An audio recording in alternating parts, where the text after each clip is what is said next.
co-founder Kieran Beckles, and I'm here to have a quick discussion about Liverpool and what was a pretty good end to the season. I mean, it was a nervous few weeks, what with the results at home, losing to Crystal Palace, dropping points at Bournemouth, dropping points against Southampton. You'd be forgiven for thinking Liverpool weren't going to get over the line, and it was looking like Arsenal, again, were going to sneak into the top four after so much criticism of Wenger this season. But anyway, sticking to Liverpool, it was a good victory on Sunday. The early goals, obviously, again, for Manchester City and Arsenal created a bit of tension at Anfield.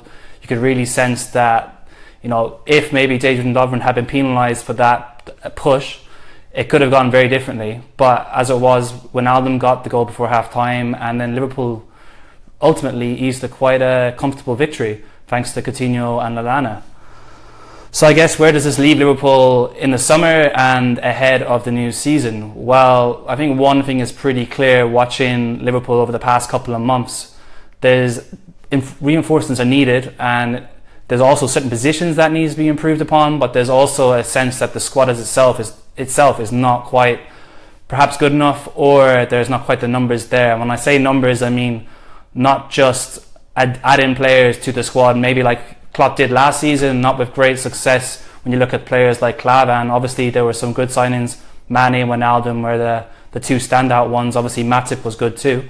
But I think something that Klopp has to do this summer is add good players who've experienced the Champions League, who have experience of the Premier League, who perhaps aren't expecting to play every single game, are willing to come off the bench, are willing to start those games on the road in Europe when maybe a point is all that's needed to get into the knockout stages. Those kind of players, which are going to be quite difficult to find. I mean, I guess you're kind of looking for more James Milners that can kind of solidify the squad. I think one big boost already for Liverpool is going to be, or is, the fact that Coutinho seems like he wants to stay at the club for another season, at least.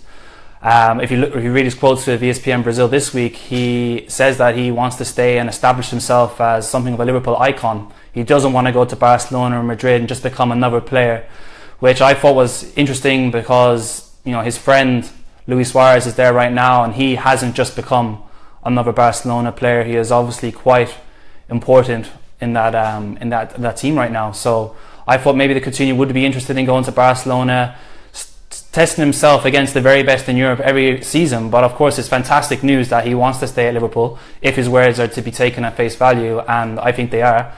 And I think he does want to be part of something special with Jurgen Klopp at Liverpool, because yes, it was a difficult season, but if Liverpool can kind of maintain that form they produced in the first 2 or 3 months when they were really, really good, I think that they will be a match for quite a lot of teams in Europe next season.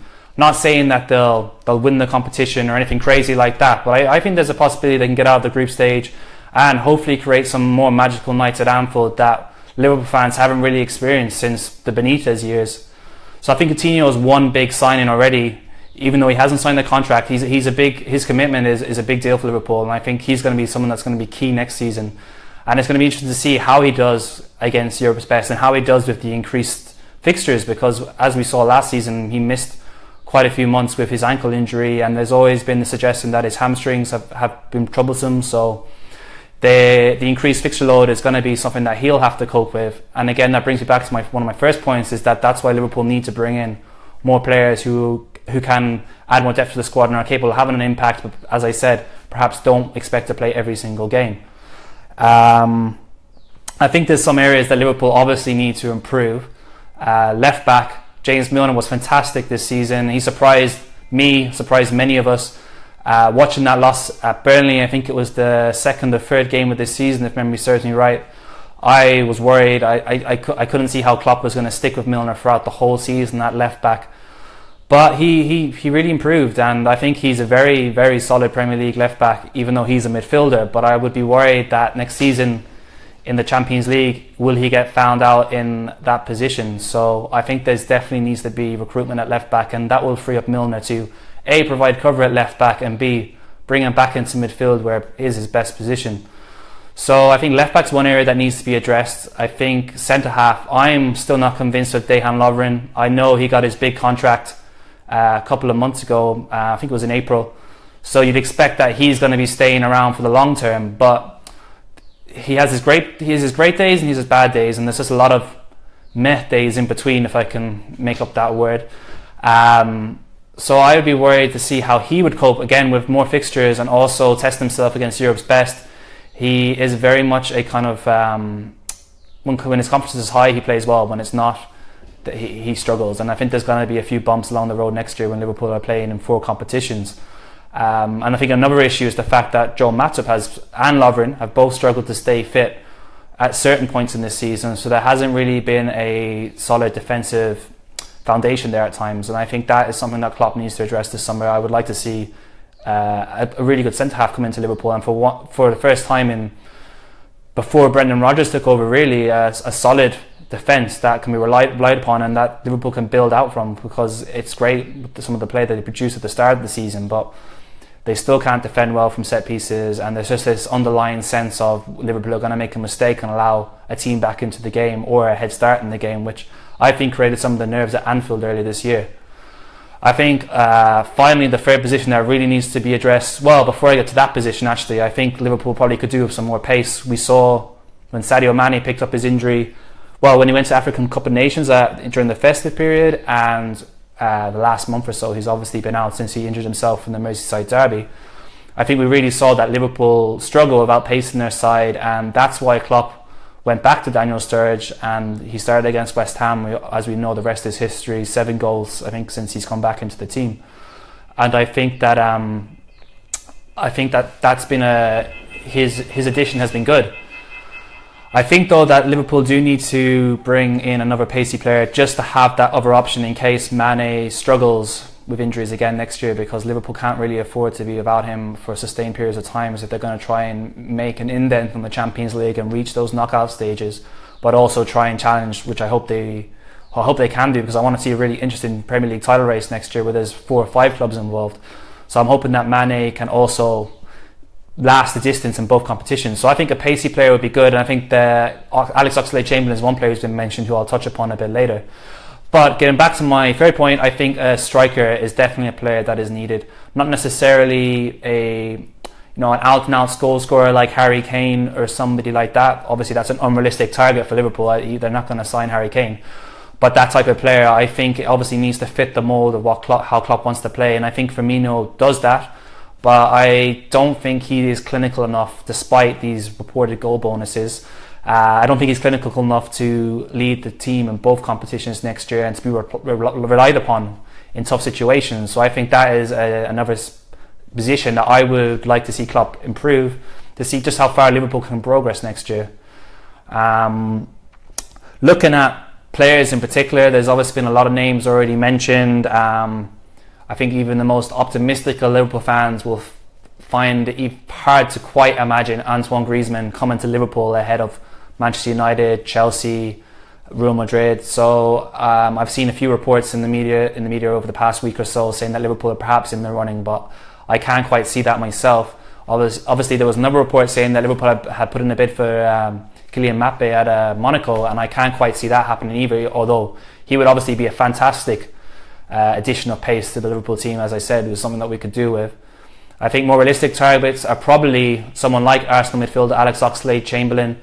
He is quite versatile, he is energetic, he obviously has that quality on the ball that Klopp likes, and I think he could be a good player that could be used in a variety of positions for Klopp. I get the impression that perhaps things are going a little stale for him at Arsenal. He gets into the team and he kind of impresses, but never quite does enough to get a sustained run in the team, and there's murmurings that he would like a move. So I think that would be an interesting player for Klopp to sign, and perhaps not a world-class player that he'd bring in, but again he'd be someone that would be good across a number of competitions next year and would increase competition for places. I think obviously Southampton defender Virgil van Dijk would be the top number 1 target if we were to sign a centre-half. I think he's obviously established himself as one of the best in the Premier League already. A stylish player, and he would be a fantastic addition alongside a player like Matip. You'd have a good balance there. But again, will Liverpool beat off the competition from Manchester United and Chelsea for him? There's a lot of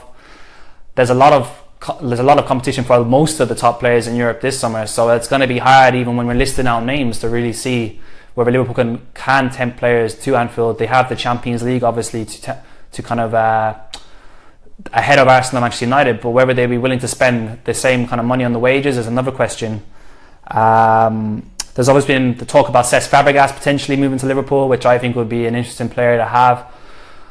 There's obviously been a lot of talk about his issues with pace and the energy in Conte's team, and perhaps that's why he hasn't been starting as often as he would like. He's obviously been great coming off the bench, and in the past couple of months, to his credit, has fought his way back into the team. But I would wonder whether those same issues would be present at Liverpool, because Jurgen Klopp is obviously a manager with quite a similar style to Conte in terms of the pressing, the energy. And Fabregas does look like his most energetic days are behind him, but obviously he's made up for that with his football intelligence and ability to pick out teammates and create all those assists. So I think he would be a good player to bring in, but I'd be interested to see how that would work and whether there is actually a player that would get a lot of time under Klopp. I can't quite see it. And obviously there's been the Fulham defender Ryan Sessegnon, who's been linked for left back. I think that would be an interesting player to bring in, a young player that Klopp could really develop and would provide competition to Milner. I'm not sure whether Alberto Moreno is going to stay beyond the end of the season, so that will be interesting to see as well. So that's most of my Liverpool talk. I'm going to see, is there any questions from my cameraman Dan? If not though, I guess I will be back later this week and we'll talk more about Chelsea, Manchester United and Arsenal. So enjoy the Europa League final tomorrow, guys, and thanks for watching.